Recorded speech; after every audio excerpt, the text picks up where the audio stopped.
So mga breaker na umiinit, dapat palitan niya natin kasi wala na siyang ano, safety. Tulad dito wala na safety oh.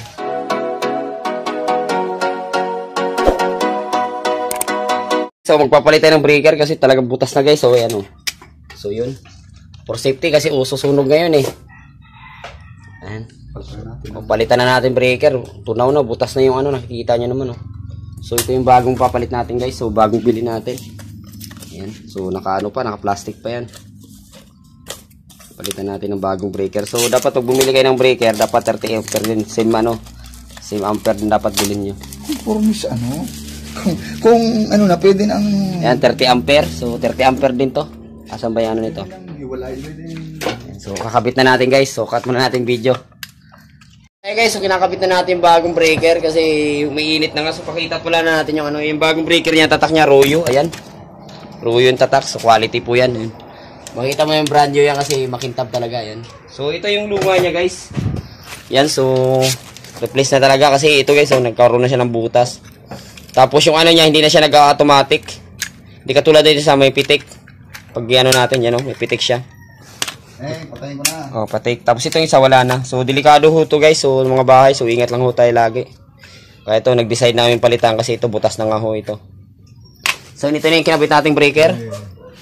Ayun. So pakinggan natin malapit. So naka-live wire tayo, so ingat lang. So kaya ko naman gawin, kaya lang na medyo hindi pa tayo sanay sa mga ganyan eh.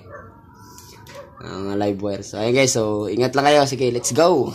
So ayun guys, so naikabit na natin. O yan, bago po yung breaker. So tatakpan na natin. Kasi i-install na natin yung bagong ano. Yan. Mahirap pa. Mahirap. Tapos ito yung sira guys, susunog talaga. So yun. Tama ito. Putin. Putin pala yan eh. So yun, ingat lang tayo. Tapos ito yung sira. Breaker. Let's go. Okay, so napalitan na natin ang breaker. So ito na yung bago. Ito kasing sira oh, yan oh. So safety lang tayo lagi, ingat kasi mahirap ngayon, uso ngayon sunog. So yan na, dito na yung vlog ko. Sana ano. So mga breaker na umiinit, dapat palitan niya natin kasi wala na siyang ano, safety. Tulad dito wala na safety oh. Wala na oh. Di katulad itong isa, may safety talaga. Itong isang live niya wala na. So yan, sunog na rin. So yun lang, ingat lang lagi. Yun, okay na yung ginawa natin. Hindi pala ako.